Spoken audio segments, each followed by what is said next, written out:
With a major selection of the looks your kiddos love starting at just $4 in the Walmart app, a new school year means a stylish new them. Who knew? Find skater skirts and Crocs that say, I'm casual but cool.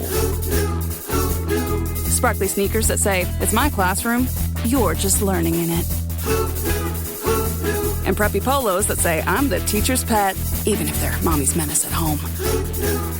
Find their favorite styles starting at just $4 in the app. The Walmart you thought you knew is now new. But you know, happiness can be found even in the darkest of times. One only remembers to turn on the light. It takes a great deal of bravery to stand up to your enemies, but a great deal more to stand up to your friends. The ones that love us never really leave us. Working hard is important, but there's something that matters, believing in yourself. If they can do it, why not us? Hey everyone, welcome to Hogwarts, a podcast. Hey everyone, welcome to another episode of Hogwarts, a podcast. We are covering Harry Potter and the Cursed Child, Act 1, Scenes 8 through 11 today. And we have Elizabeth with us. Hello everyone. We do have some comments to get to before we get into these interesting scenes here. The first one is from Nola Girl. Actually, all three of these comments that we're going to do today are from Cursed Child Act 1, Scenes 1 through 4. So the first part of this book. Nola Girl says, you should just enjoy the play as a separate story. And I have read it and seen it. It does not deserve the hate. The solution to canon issues, the wizarding world has evolved. What do you think? I didn't hate the play when I saw it. I thought the experience was really cool in the theater. I feel like so far the screenplay has flaws to it. Mostly the writing is where I'm struggling. And like some of the character motivation, some of the logic behind it, that kind of stuff. So you're having issues with the screenplay. Uh-huh. But you don't have the issues with the screenplay when it's in the form it's intended to be in. Yeah, it was just so fascinating. I think it's a distinction that needs to be made. Mm-hmm. Is when we're reading it, it reads maybe a little odd. When it's performed or acted, it might make more sense or more believable or more accepting. I think when it's acted, you're not just focused on the words. You're seeing the technical things that they do that create the magic of the stage. You see the characters' performances, you hear the music, you see the costumes and the lighting, and you just have the vibe of a theater. Whereas we've been reading the book the way you're supposed to read a book, like the first 7, is what I'm talking about, where you are analyzing the literary choices and the character development and all that fun stuff. Whereas here as a script, there isn't that character development. So it's harder to follow why one action leads to the next action leads to the next action in a logical way. I think it's rushed in some places, and I feel like it's like artificially manufactured in some places just to get the plot that they wanted to tell across. And that's the stuff that I'm more struggling with. So I tend to agree with Nola Girl in the broad sense of I don't think this deserves the hate that it generally gets from the fandom. I am saying that fully aware of what I will say later in this episode. So there is that. Bear with me. Spoilers. Bear with me. No, but I agree. This gets far too much hate for what it is, and I think people need to adjust their expectations when actually reading the screenplay as a book. That said, I have read multiple screenplays of various theater productions before, so when I critique it, no, it's not just like me trying to be like, oh, anti this aspect of the fandom. Like, I'm looking at the writing aspects of it too, and it's not meeting what I would want so far. Well, but we'll see, because I haven't read the whole thing yet. It is worthwhile to note that, once again, if you're just tuning into us, Elizabeth is an English teacher who does teach things like Shakespeare and other related playwrights. Yeah. who writes some stuff that's obviously intended for the stage. Renowned playwright. So she is coming from that point of view as well. This next comment comes from Tony.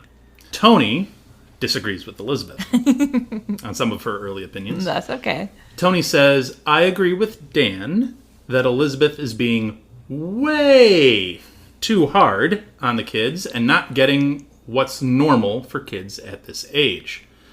As a mother to 5 kids, this feels like pretty normal interactions to me. I don't think either Elizabeth or I are in a position to refute you being a mother of 5 kids, 'cause we don't have any kids. Major props to you for having 5 children. Yes. We have experience like interacting with kids at school. You with them in athletics, me within the classroom, It's which true. are obviously very different vibes than at home with your siblings going crazy. Yes. But we have had interactions with a nice array of personalities. We also work in high schools, so Yes. we're dealing with, if you're not in the United States, generally ages between 13 and 18, Yeah. give or take. Yeah.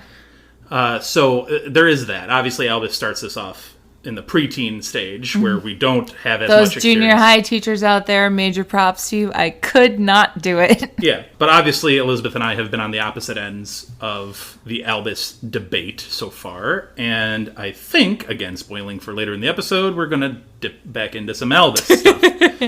So, thank you, Tony, for the comment. Really appreciate that. Not because you agree with me. I do appreciate your perspective As a mother. as a yeah. mother, giving us that insight. We do have 2 mothers on the podcast. However, they both have young ones. Yeah. So they haven't gotten to this stage of child development yet. But I'm sure they will also have opinions on this if and when they pop up here. But thank you, Tony, for the comment. Really appreciated. The next and last comment that we'll have for you today is from Mabel.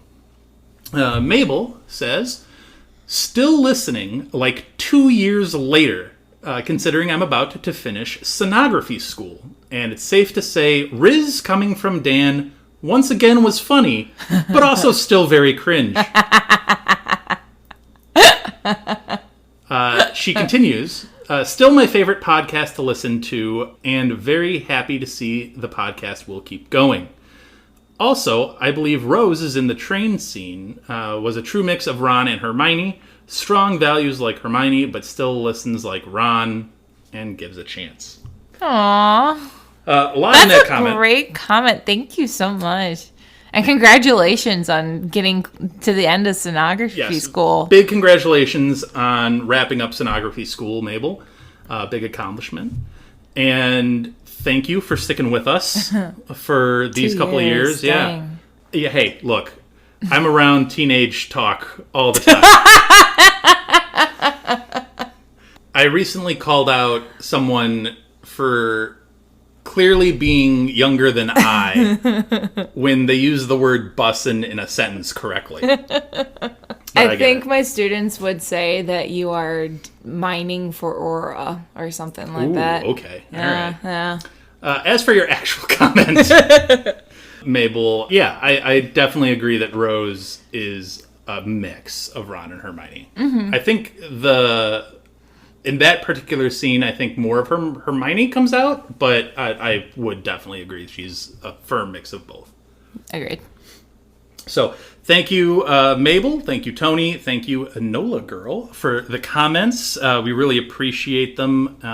And we look forward to you guys interacting with us more as we continue Harry Potter and the Cursed Child. You can do so by commenting on Spotify. All 3 of those comments were actually from Spotify. You could also participate in the polls that are also on Spotify. You can also reach out to us through our socials, Blue Sky, Twitter, Instagram. We're also on YouTube. You can find all of our socials at Hogwarts a Pod. And again, we're always interested in seeing what you guys have to say on what we have to say. It's always interesting reading the comments. But we love it. So let's get started with the actual Harry Potter and the Cursed Child book here. We have Act 1, Scene 8 to kick us off.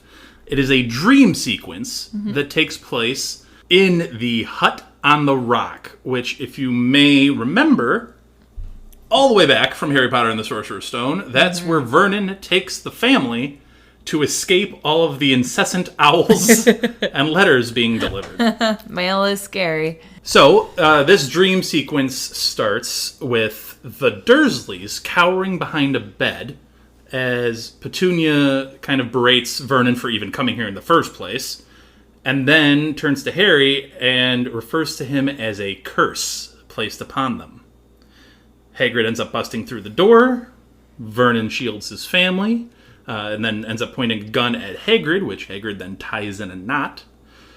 Hagrid addresses Harry and gives him his birthday cake, as we all remember. Harry plays complete ignorance and is like, I don't know anything about this. What is this Hogwarts you're talking about? Magic? What are you talking about?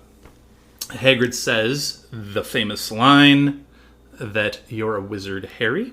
And a voice then beckons out from the back of the room, and it's Voldy's voice, saying, Harry Potter. Dun dun dun. So most of this is the scene that we get, minus a couple of little tweaks and probably some verbiage and a couple of scene differences, but it's a dream. Right. So, I mean, it's certainly forgivable to be like your dream. No, this twist is reality. Tracks 100%. Yeah. I honestly have zero recollection of seeing this scene when it was performed. Maybe just because it's so quick. I think the main purpose of it, though, is just to remind us that Harry is so famous. Because Hagrid, after he says, you're a wizard, he ends it with saying, you're the most famous wizard in the whole world. Which I think is Harry's guilt kind of manifesting after dealing with Amos in the previous scene or two. And his discussion with Albus. Right. And then also to be reminded, like, Voldemort is always present, always hunting him. The question is it just through his dream? Is it from the dead? Is it from the past? Like, we don't really know, but Voldemort is still haunting Harry's brain, even if he has been dead for 22 years now. I wonder how often Harry gets these sort of dreams, and if he does get these dreams with Voldy kind of ever present. Yeah. It would definitely freak me out if I was Harry, because I'd be like, what, is there an extra Horcrux nobody knew about still out there somewhere? Well, even if that's not Horcrux related, you're still allowed to have dreams. And those dreams, the human brain is crazy. Like, it can manifest anything in your dreams. So you don't need to be a Horcrux to have a Voldy dream. Right. So I just wonder if this is like the first one he's had in however many years, or if this has happened. Considering how much trauma he's had and how little therapy, I would assume that he has had many of these. I could assume he's had some pretty messed up dreams. That is essentially Act 1, Scene 8. It's just the dream sequence. It's just him Short in and the sweet. hut on the rock. So that's pretty much it. We move then into Act 1, Scene 9, which is in Harry and Ginny's bedroom. It's Harry awakening from said nightmare, I guess, if you want to call it. Well, that's what Ginny calls it. He wakes up in kind of this stressed state and has to calm himself down a little bit, and then realizes that he's feeling an intense pain in his scar. Which he does try to be vague about with Ginny. He doesn't say right off the bat, hey, my scar hurts. He just says, like, I had a dream about the Dursleys, or at least it started that way, and then he kind of trails off. It's a lot of, it's fine. I'm fine. Yeah. Don't worry about it. It's fine. I find it interesting because we've never really had, as far as I can remember, a scene of Harry and Ginny talking about his scar hurting. It was always Ron and Hermione that he'd talk about his scar pain with. At least, like, in the moment, like, witnessing scar pain. So, I don't know. It felt a little, not, like, wrong or weird, but just like, oh, yeah, Ginny would now be the one to have to, deal with that, I guess. It's always been Ron in the room, and now Ginny's in the room. Right. So it's a little different. She's obviously not convinced that Harry is indeed fine. And she says it must have been difficult to deal with Amos earlier in the evening. And Harry responds with an interesting response. He says, "The anger I can cope with. The fact that he's right is harder. Amos lost Cedric because of me." And Ginny responds, "Well, that's not exactly a fair statement to make about yourself." I'd agree. And Harry continues on with, "Well, nothing I say or nothing I can say really works unless it's the wrong thing. It always happens to be the wrong thing." And Ginny now switches that it's not at Amos he's talking about anymore. Now he's switched over to Albus. And she says that giving the blanket to Albus was a nice try. It was an effort. You made an effort. Good job. And Harry acknowledges, like, hey, it went real bad from there. And Ginny's like, oh, I know. I'm aware. I heard. Nothing gets past Ginny. No, she left the room, but clearly she didn't wander too far down the hallway. She probably had some expendable ears. Ooh, there you go. And Harry wonders why Ginny is still talking to him if she actually heard the encounter. And Ginny kind of shrugs that off and says, when the time is right, you'll apologize. You could be honest with him. That's all that he needs. She seems to be implying that Albus isn't getting the genuine Harry, or at least he doesn't think he's getting the genuine Harry. She said, like, Albus just has the Harry Potter facade, and if you want to get through to him, you need to be more honest with him. Mm-hmm. I can see some truth to that. I just wonder what else it is that Harry is putting up as a wall to protect Albus, and thus Albus thinks it's, not the real him.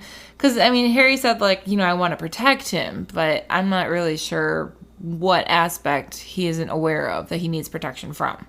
Well, Harry goes on to say that he wishes Albus was more like James or Lily because he understands James and Lily. Mm-hmm. And Ginny goes, well, don't be that honest with Albus. Number one. That. Don't be that honest.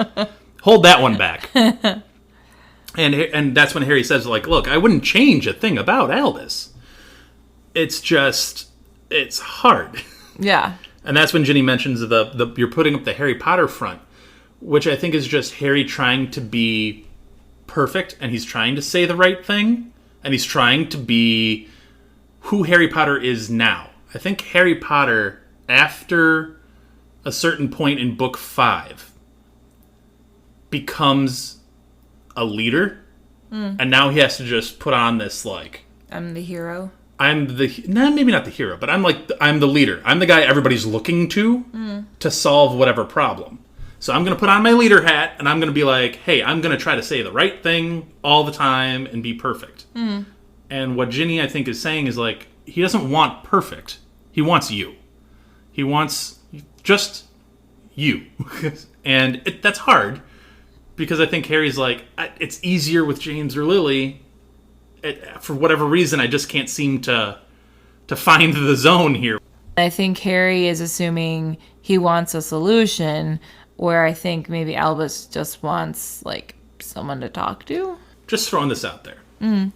When I was reading this, it just caught me.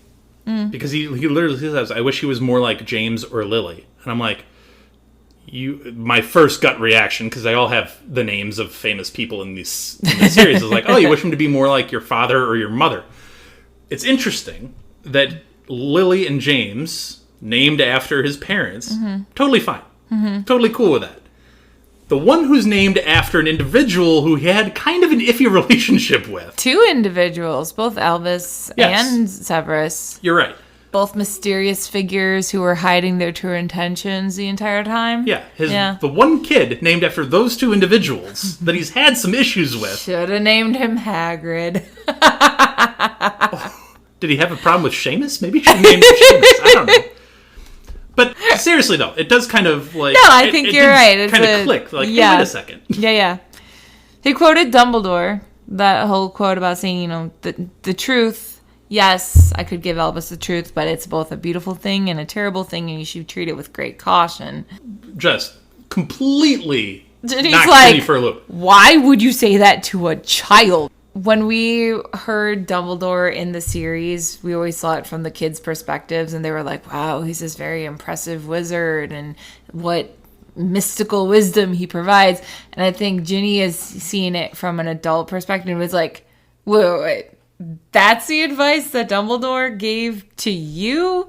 That is weird advice. He said that to a child? Why would you say that to a child? Yeah, I think Ginny is a little bit surprised, because I don't know that she's been necessarily clued into every conversation between Albus and Harry, like maybe Ron and Hermione have been. So when she hears a bit of advice that Albus Dumbledore has given to Harry, she's like, wow, that's a pretty harsh thing to say to a kid. Harsh and deep. I think also the words of it can be harsh. But there's truth behind it. There's truth behind the truth. Because, sometimes maybe little white lies, maybe not big lies. Big lies are probably usually never good. But like little white lies to save somebody some embarrassment or some rejection or, some or even shame, just like how whatever. you approach saying it. Like they say that sandwich method of good thing, then the bad news, then good thing again, to kind of like, I mean, sometimes we call it sugar coating, but it's also just like soften the blow of the truth a little bit. Yeah, truth can be wonderful and it can be great and it should be applauded. It can also cause a lot of problems. So, I mean, there is that. Yeah. So, obviously, Harry's scar begins to hurt again, and he tries to shrug off Ginny's concern again. And Ginny asks, how long has it been since your scar last hurt? And Harry turns over, and Ginny can see the answer on his face, just in his facial expression. I mean, he's like physically reacting this time. He's touching his forehead and grimacing in pain. Harry responds, 22 years. Yeah, I'd be freaked out if I were Harry. Like, It's concerning. yeah, if your scar has not twinged in 22 years and now suddenly it's pain enough to wake you up from a dream, I'd be freaked out. We kind of raced past it, but I want to double back a little bit on the Amos thing a little bit more. The anger I can cope with, the fact he's right, is harder. Amos lost Cedric because of me. What do you think about Harry's thought process? I understand blaming himself for the loss. I mean, he's been haunted by that night for years. It was especially hard the summer of his 5th year coming out of that. I still don't think there was anything that could have been done differently. Cedric, being the Hufflepuff that he was, wanted to share the glory with Harry and keep it for Hogwarts. I mean, when we think about it, Cedric also knew how much grief Harry was getting the entire Triwizard Tournament. He knew Harry did not really sign up for it. Like, I mean, regardless of the rumors, he knows. So for Harry to be like, it's my fault that Cedric died, like, no, it's not. It really isn't. You're not the one who pulled the trigger, so to speak, to get Cedric killed. It's just an unfortunate circumstance of reality of he was there too. He was not supposed to be. Therefore, he dies. I think it's an interesting kind of back and forth between Amos and Harry, because you're getting Amos coming at this with immense, seemingly lifelong grief. Mm-hmm.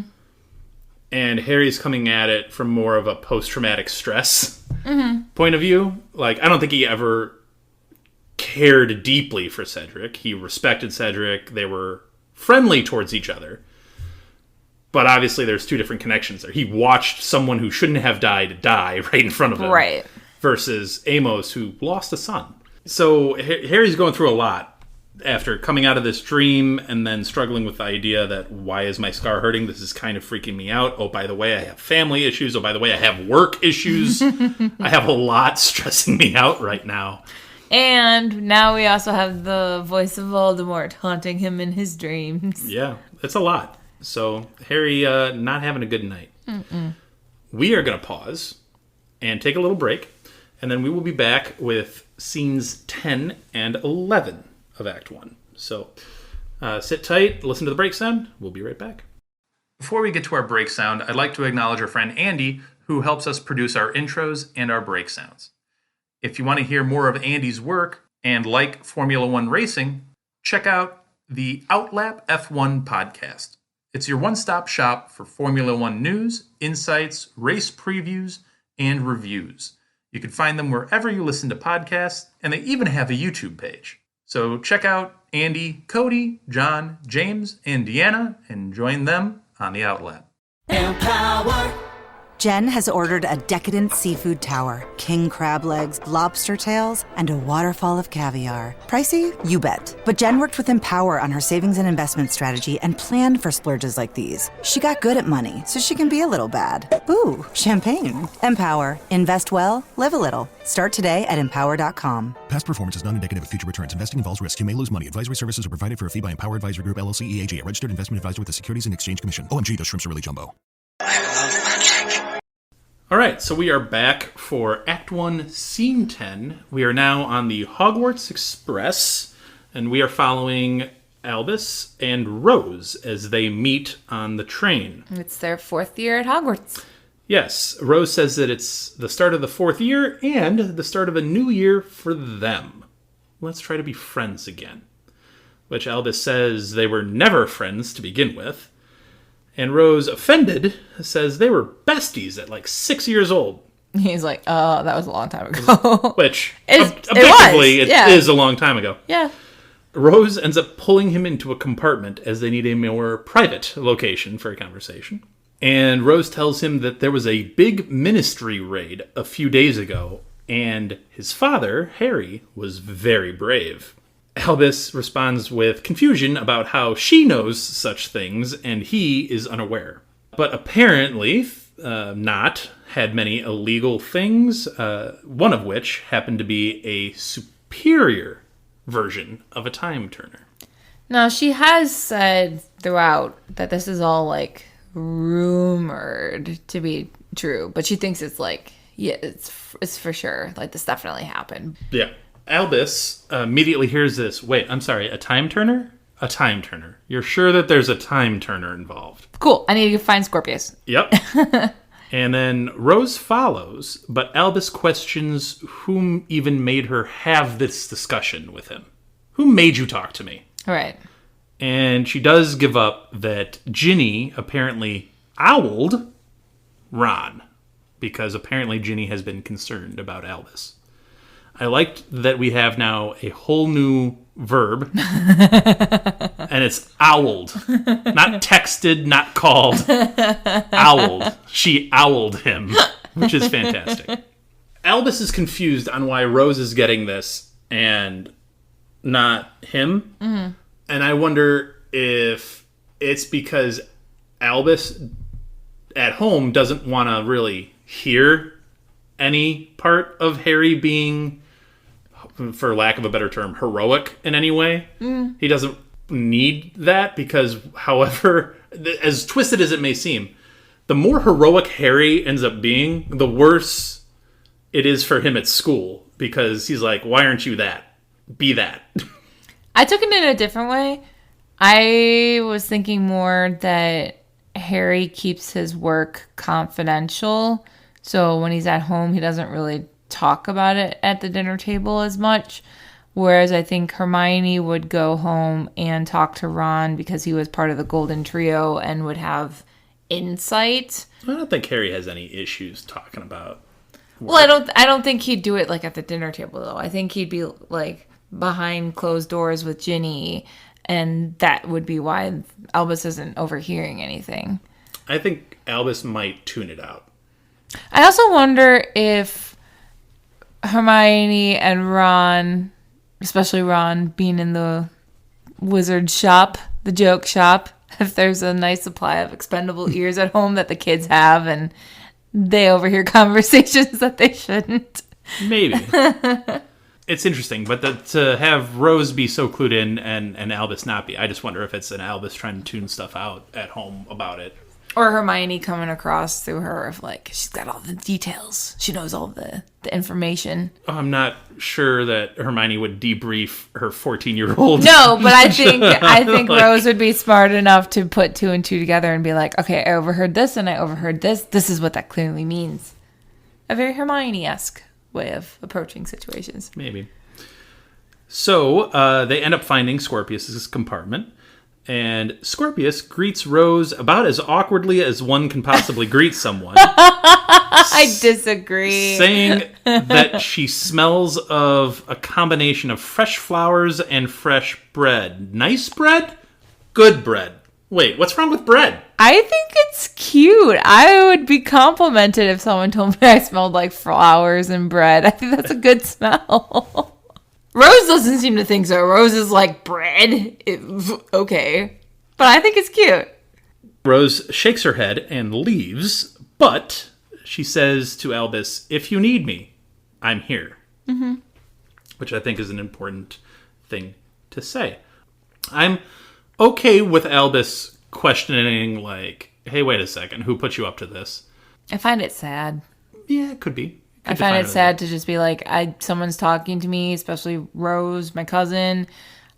Okay, my first thought isn't that you are genuine in wanting to be close to me again. It's an adult made you talk to me. Clearly, they haven't had a lot of communication in the last several years. Mm-hmm. So he thinks that any reaching out must be manufactured or artificial, which, to Albus's to his credit, he's right. Mm-hmm. It is a little manufactured, and it is their parents kind of being like, hey, keep an eye on... Be nicer to your cousin. Yeah, keep an eye on Albus. Make sure he's okay. Yeah.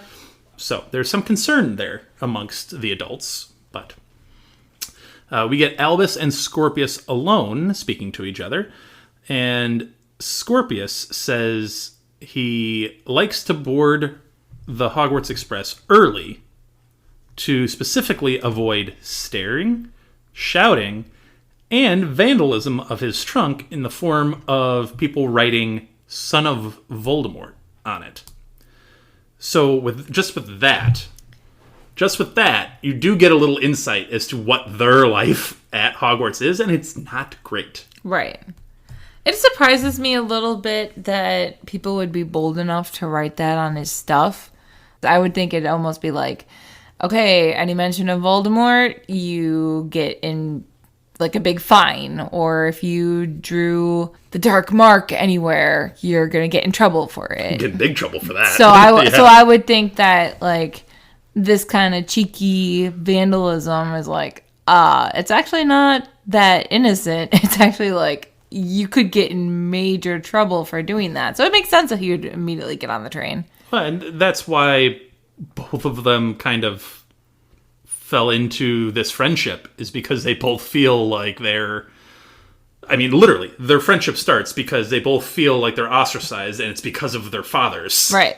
So that's how this friendship started. We just get to see a little bit more of the Scorpius side, which is really brutal. Mm-hmm.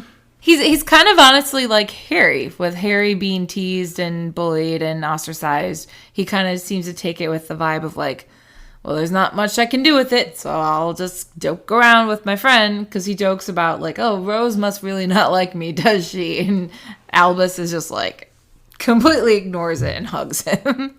Which then Scorpius says, okay, hello, have we hugged? Do we hug? We hug now? We hug now? Albus kind of ignores that and says, we have to leave the train. The train starts to pull away from the station. Scorpius is like, well, too late. Hogwarts ahoy. He actually uses the word ahoy. I love it. Which is fantastic. Albus begins to climb, or at least he tries to climb out of a window. And while doing so, he asks Scorpius about the Triwizard Tournament. Scorpius happily exclaims, ooh, a quiz! And then answers promptly, 3 schools, 3 champions, 1 trophy. And Albus is like, very good, you're a real geek. Also, why hasn't the tournament been done in the last 20 years? And Scorpius happily replies again, well, Harry and Cedric were transported to a graveyard where they fought Voldy and Cedric died. And Albus then responds, well, did Cedric need to be killed? And then he answers his own question, no, he was a spare. My father couldn't save him. But we can. We'll get the Time Turner and bring him back. Scorpius is like, not really a fan of Time Turners for, obvious reasons. Albus responds, my father lied to an old man who just wanted his son back because he didn't care. Harry doesn't care. Everyone talks about the brave things my dad did, but he made some mistakes, too. I went to set one of those mistakes right. Scorpius thinks he's absolutely lost it, but he does follow Albus out of the window onto the roof of the train. Well, what do we think? A few things. I like Scorpius saying how, for obvious reasons, he's not a fan of time turners, but you get your mind thinking about, all the rumors about him and his father and mother and Voldemort. So it makes sense this would be a subject that he's like, please, let's not talk about such things. What I'm struggling with the scene is just the character motivation for Albus. Because on the one hand, you could say like, oh, he wants to get the Time Turner and go back and save Cedric because he wants to right one of Harry's mistakes, thus helping Harry's reputation, I guess. But it doesn't really seem like he wants to help Harry's reputation in any way, shape, or form. You could also be like, okay, well, maybe he just wants to do good by helping Amos and Cedric, but then, like, to what ends? Is he trying to prove to his father that he can do something that Harry couldn't? Is that the issue? And then I think it's interesting that it's just like, I just heard a rumor that a Time Turner existed. I don't even have this Time Turner. I'm immediately going to say, let's go save Cedric, a person that he seemingly didn't know about before 24 hours ago. I'm just struggling with understanding the motivations behind his actions right now, other than being like, this is the plot we're trying to tell, so let's go with it. So, a couple of things on this conversation. First, this whole scene makes me really enjoy and like the character of Scorpius. I think it does a really good job of endearing you to that particular character. Yeah, Scorpius is fine. I like find him funny. I find him engaging. I know I teased him earlier about the whole bread thing, but no, I want more scenes of Scorpius. I find the whole thing very endearing. Yeah. So I really like Scorpius from this interaction, this set of interactions. Second, I think Albus is just misinterpreting everything. It's not his fault. I want to make that 100% very clear. It's not his fault that he's just misunderstanding everything. I think it comes from a good place from Albus. I think he cares and feels the plight of Amos Diggory, and he knows that Amos is coming from a place of heartfelt grief, and he views Harry as just shrugging it off in a relatively cold way. I see where Albus is coming from. It's very similar, in my opinion, to how, again, I've talked about this before many, many times, so you're going to have to put up with it again. It's very similar to how Harry viewed ministry officials when he was the same age. Of, oh, you're being really cold and callous about this thing. How can you be so matter-of-fact about the plight of other people? It's not being so matter-of-fact about the plight of other people. It's that now you're responsible for a whole bunch of people, and you can't cater to one or two despite the whole. No, I don't disagree with any of that. So, like, I get that, or at least that's how I'm interpreting Albus interprets a situation, which is just a fun flip from where Harry was when he was about the same age. To your points, I don't think Albus is trying to do it to repair Harry's reputation. I think he cares about helping Amos and helping Cedric, because I do think he is familiar with the story of Cedric Diggory, because I honestly think it's a story that's told, and it's a part of wizarding history. And I think it's kind of the bleeding heart in him that wants to be like, my father couldn't save him, so why can't we try to? I think that's maybe a misstep. I think Albus means well in what he's trying to do here. It's just misplaced because he doesn't understand, because he's a teenager. Also, and this is my last point, is that the only critique that I have of this, Albus seems to go from A to B very quickly. Mm-hmm.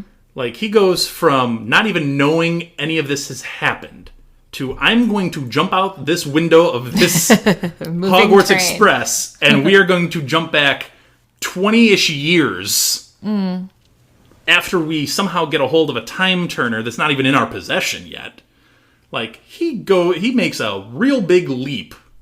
I mean, both figuratively and potentially literally. He makes a big leap very quickly. That's my only critique. I don't disagree with the vast majority of that. I do question whether it's entirely based on a bleeding heart wanting to help somebody.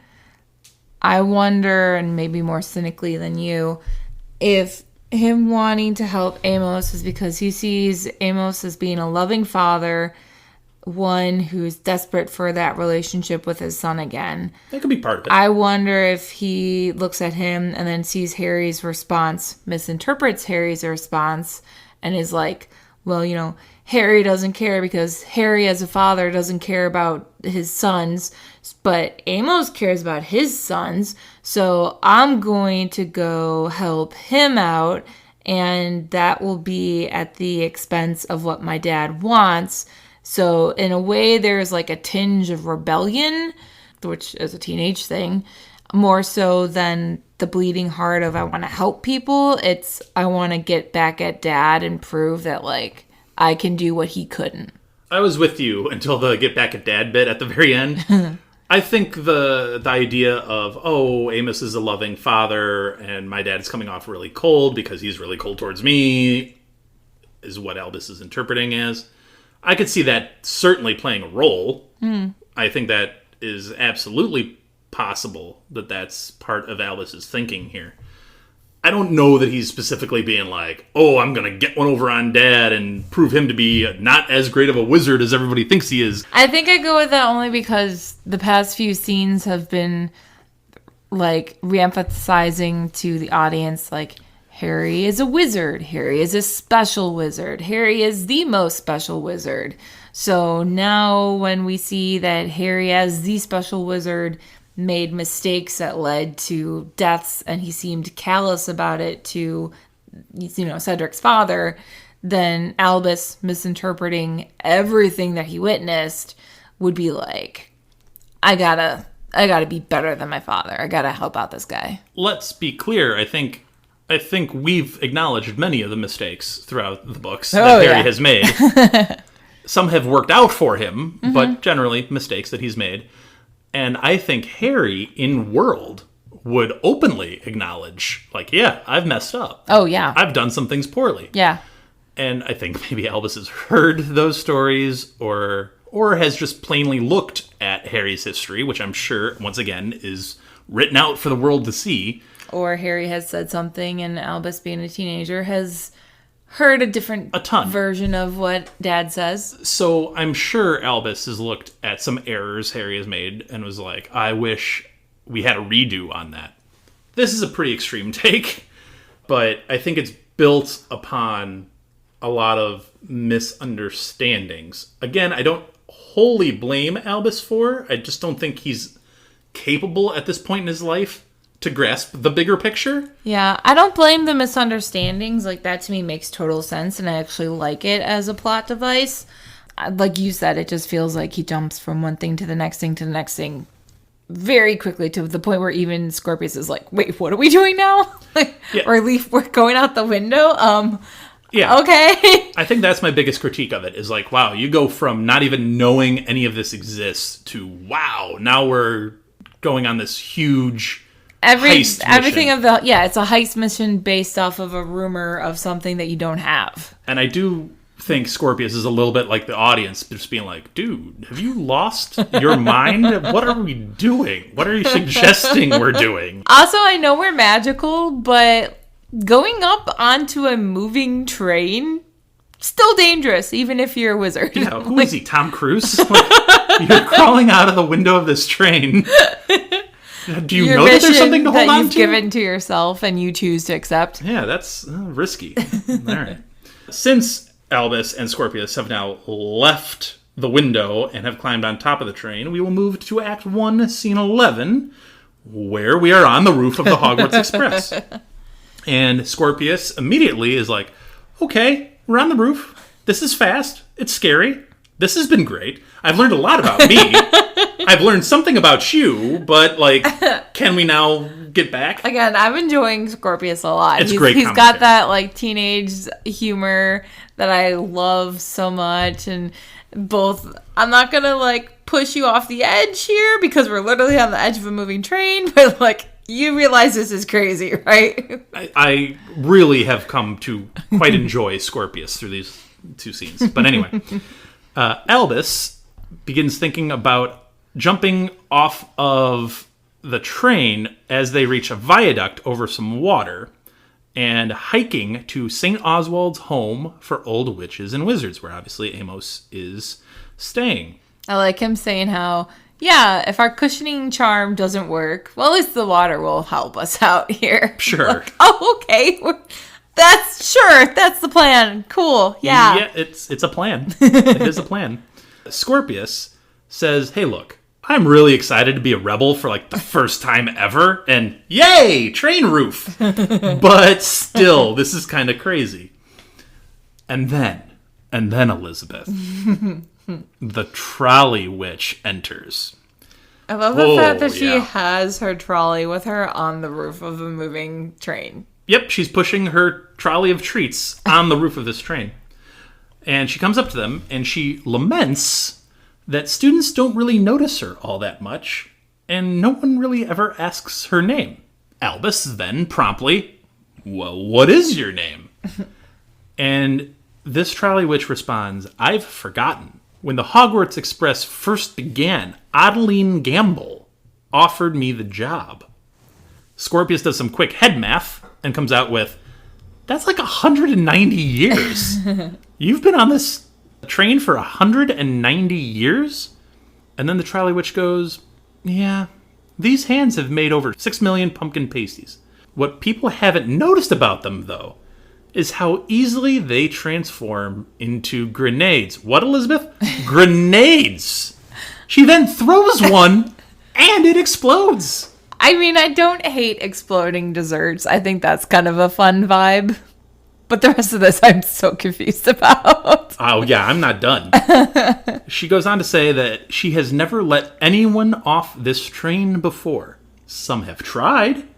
Sirius Black and his cronies, Fred and George Weasley, and all have failed. So the train doesn't like people getting off of it. The Trolley Witch's hands then transform into spikes. At this point, the two boys are like, yeah, I'm out. I like Albus being like, oh, yeah, I think you were right. The train is magical. And Scorpius is like, clearly! Like, this lady's hands are really spiky. Very spiky. So the two boys end up jumping off into the water below using a cushioning charm, and they escape the Trolley Witch. There's a lot here, Elizabeth. Mm-hmm. There's a lot here. So, first off, I'm just going to get this out of the way now. This is the one part of this whole book and this whole play, the stage play too, I don't like. Uh-huh. I very much don't like. And from what I've just tangentially heard, from people talking about this book or talking about the play, this is what has caused most people to be like, hard stop, no. And stop reading the book. And stop reading. Yeah. And it's the Trolley Witch. Yeah. The idea that this Trolley Witch becomes this, like, I've always called her, like, the demonic train lady. But you get that sense of, like, is this a demon? Is this a poltergeist? Is this like a Terminator? Like, what is this? Yeah. Like, this is nuts. And this comes out of Nowhere. way left field. Like, I did not see this coming, but it's not like I didn't see this coming as like, ooh, that's a twist. This is like bonkers to me. I mean, there's a few things here. First, the idea that she's 190 years old at least. At least. Dumbledore lived to be 115, which, of course, is old. And I wonder if the Elder Wand helped extend his life in that way. Voldemort sought to have everlasting life. He only lived to be 71. Muggles have lived longer than Voldemort did. We know it's not like she's a robot. Those don't exist in the magical world. I don't hate the idea of the train itself being magical and having like a defense system to it, similar to the way that Hogwarts has a defense system to it. I think I would buy it more if it wasn't a living human being. If it was like the ghost somehow had a real trolley that you could buy treats from, or maybe if it was some like tame poltergeist, or like not a Peeves causing chaos, but a Peeves that is like, have some dessert, everyone. Like that kind of thing, sure. But I also wonder what this even really adds to the play. I mean, they could have just as easily just gone up onto the roof of the train and maybe had a little mini argument of, should we do this? Should we not do this? Maybe Albus being like, hey, you're my friend. You should have my back. Come with me. And then them jumping off. Or just have a teacher or a chaperone on have the conductor. Yeah. Like, come up on the train and be like, hey, kids. Like I'm sure like the train has some kind of magical like alert that people are where they're not supposed to be. There has to be a supernatural entity to this. And I get that there's like I get magic, and I get maybe she was on this for a long time, and maybe the quote unquote magic of the train transformed her into this in a sense. And just made her like a guardian. Or maybe we're overlooking Adeline Gamble's influence, and maybe Adeline Gamble had some manipulation here. Like if it was some kind of like transformed thing, like if there was a mannequin that they had transformed into being the person who sells treats on the train, cool. If it was some kind of, I don't know, some like the way the gargoyles watch the staff room or Dumbledore's office, like some kind of sentient being, sure, but being a human, I can't buy it. It's just a weird way to get them off the top of the train. It's super weird. I don't think it's necessary. I think he could have substituted a lot more logical things in for this.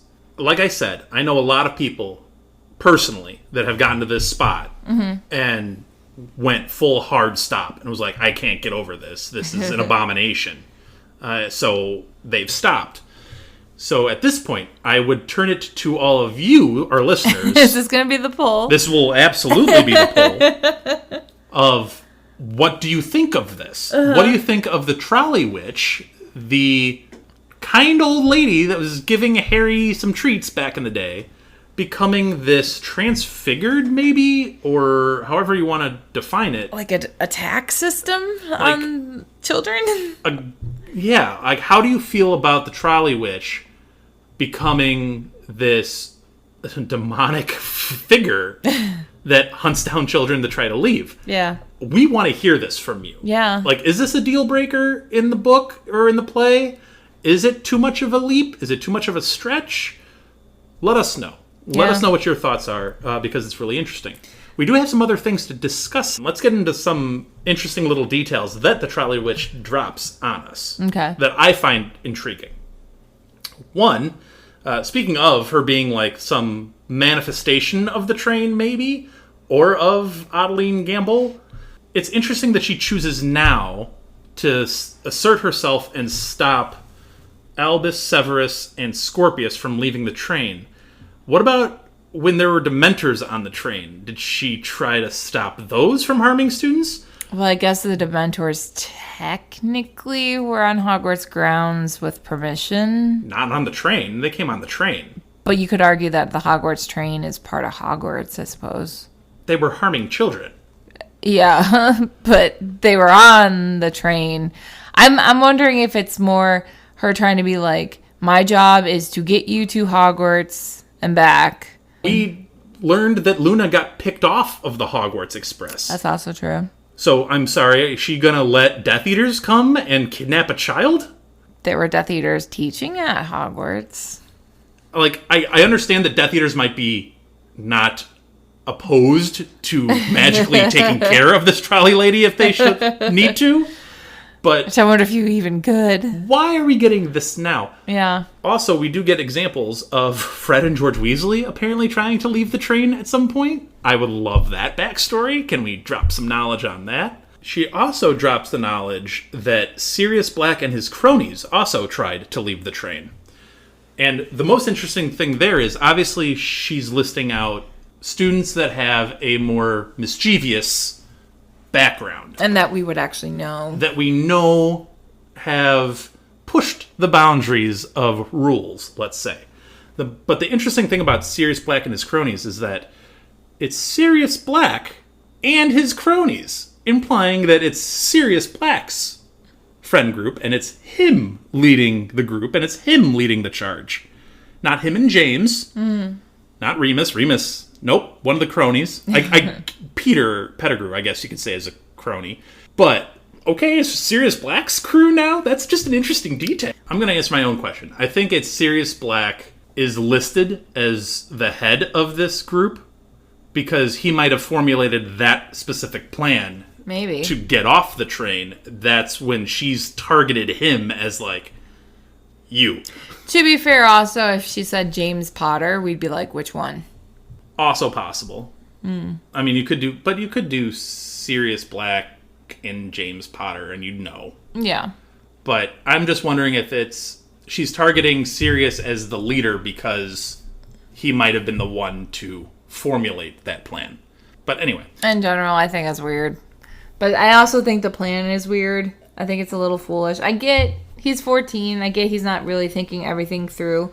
But it seems to be that the plan is, let's go find Amos at, St. Oswald's and tell him we're going to rescue Cedric with a time turner that we don't have and is only rumored to exist, and confirm to this old man that there's hope for his son to come back when technically we don't have the right to give any hope yet.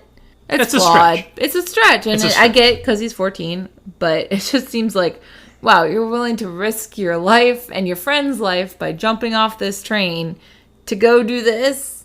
The motivation, again, it just seems so odd to me. It's a leap, and it's a very quick leap to be made. Mm-hmm. But we'll have to see how the rest of this plays out. Yeah. So, again, let us know what you guys think by commenting on all of our socials, which you can find at HogwartsAPod. You can comment on the episode by leaving a comment on Spotify. You can participate in the poll, which will be Trolley Witch related. And let us know what you guys think on it. Let us know if we were completely on point or if we were way off base. And we will wrap it up here and be back soon with another episode on another few scenes from Harry Potter and the Cursed Child. Thank you for listening to Hogwarts, a podcast. If you like what you've heard, please click the subscribe button on your preferred podcasting app and follow us on Twitter and Instagram at HogwartsAPod.